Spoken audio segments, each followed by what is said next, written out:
Hello friends, நீ நான் காதல் என்ற எபிசோடில் என்ன நடக்கலாம் அப்படிங்கிறத பற்றி பார்க்கலாம். இன்றைக்கான எபிசோடு இன்ட்ரெஸ்டிங்கான எமோஷனல் எபிசோட் அப்படின்னே சொல்லலாம். ராகவ் வீட்டில் பாட்டி ஹாலில் உட்காந்துருக்காங்க. சந்திரா வரும்போதே தும்மிக்கிட்டு வராங்க. இப்போ அஞ்சலி கிட்ட சுடு தண்ணி வச்சு கேட்குறாங்க. அஞ்சலி முடியாதுன்னு சொல்லி கோவப்பட்டு பேசுகிறாங்க.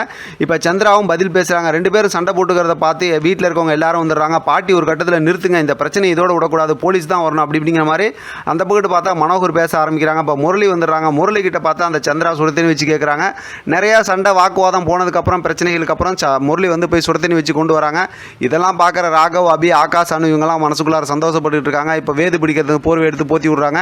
இப்போ இதெல்லாம் ஒரு பக்கத்து நடந்துகிட்டு இருக்கும்போது பார்த்தோம்னா முரளி உன்னை எப்படியாவது நான் முடிச்சு கட்டுறேன் அப்படிங்கிற மாதிரி பேசிக்கிட்டு இருக்காங்க. அடுத்து எல்லாரும் சாப்பிட உட்காடுறாங்க. அப்பையும் பார்த்தோம்னா அந்த சந்திரா வந்து கறிக்குழம்பு வச்சிருக்கேன் அப்படின்னு சொல்லிட்டு பார்த்தோம்னா அப்பையும் பார்த்தா முரளியை ரொம்பவுமே கோவப்படுத்துறாங்க. முரளியும் ரொம்ப கோவப்பட்டு இருக்காங்க. இப்போ பாட்டி ஒரு பக்கத்து பார்த்தா பாட்டியும் ஒரு பக்கத்து கோவப்பட்டு இருக்காங்க. எப்படியாவது உண்மையை வர வைக்கணும் அப்படிங்கிற மாதிரி யோசிச்சுட்டு இருக்காங்க. அடுத்து பார்த்தா ராகவ் ஒரு ரூமில் அபி வந்து ரொம்ப சோகமாக உட்காந்துருக்காங்க. சந்திராக்கா வந்து எவ்வளோதான் முயற்சி பண்ணாலும் முரளி எதுவுமே சொல்ல மாட்டேங்கிறாங்களே அப்படின்னு சொல்லி ரொம்ப சோகமாக இருக்காங்க.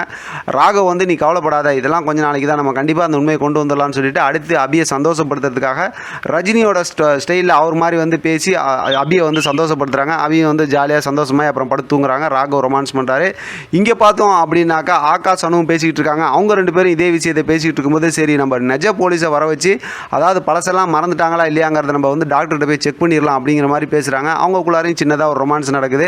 இப்போ பார்த்தோம் அப்படின்னா மறுபடியும் வந்து வீட்டில் அதாவது ராகவ், ஆகாஷ் எல்லாருமே ஹாலில் இருக்காங்க. அந்த நேரத்தில் பார்த்தோம் அப்படின்னா சந்திரா வந்து கால் வலிக்குது, எனக்கு அமுத்தி விடுங்க அப்படின்னு சொல்லி முரளி கிட்ட சொல்கிறாங்க. முரளி முடியாதுன்னு சொல்லும்போது இந்த ரெண்டு பேத்துக்குள்ளார நிறையா சண்டை நடக்குது. வீட்டில் இருக்கவங்க எல்லாரும் வந்துடுறாங்க. இப்போ உனக்கு ஒரு முடிவு கட்டலான்னு தான் நான் இங்கே வந்திருக்கிறேன், எனக்கெல்லாம் பழசு மறந்து போச்சு, இப்படி பண்ணுறியா அப்படி இப்படின்னு சொல்லி ரொம்ப கோவமாக பேசுகிறாங்க. போலீஸ் வர சொல்லட்டுமா அப்படின்னு சொல்லி மறுபடியும் வந்து மனோகர் ஆரம்பிக்கிறாரு. முரளி வேணான்னு சொல்கிறார். இப்படிலாம் பேசிக்கிட்டு இருக்காங்க. திடீர்னு பார்த்தோன்னா அஞ்சலி வந்துடுறாங்க. அஞ்சலி இங்கே பக்கத்தில் ஒரு இடத்துக்கு பர்த்டே பார்ட்டி நடந்துச்சு தெரிஞ்சவங்க வீட்டில், அங்கே வந்தேன், அதனால் அவங்கெல்லாம் பார்க்கலாம் நீங்கள் வந்தேன் அப்படின்னு சொல்கிறாங்க. இப்போ அபி வந்து அப்பா அம்மா யாரும் உங்கள் கூட வரலையாங்கும் போது இல்லை நான் தனியாக வந்து உங்களை சர்ப்ரைஸ் பண்ணலான்னு தான் இங்கே நான் வந்தேன் அப்படிங்கிற மாதிரி சொல்லிடுறாங்க.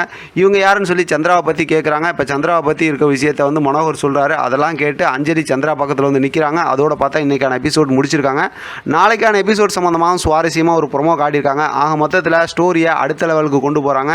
வெயிட் பண்ணி பார்க்கலாம் என்ன நடக்குது, எப்படி இன்ட்ரெஸ்டிங்காக கொண்டு போகிறாங்க அப்படிங்கிற விஷயத்தை தொடர்ந்து நம்ம பேசலாம். இதை பற்றின உங்களோட கருத்து கமெண்ட் பாக்ஸில் தெரியப்படுத்துங்க. தொடர்ந்து ஆதரவு கொடுங்க. மறக்காமல் பார்க்குற எல்லாரும் எனக்காக தயவு செஞ்சு வந்து லைக் பண்ணுங்கள். லைக் பண்ணிங்கன்னா நிறைய பேர் பார்ப்பாங்க அப்படின்னு சொல்கிறாங்க. அதனால் லைக் பண்ணுங்கள். தேங்க்யூ ஃப்ரெண்ட்ஸ், தேங்க்ஸ் ஃபார் வாட்சிங்.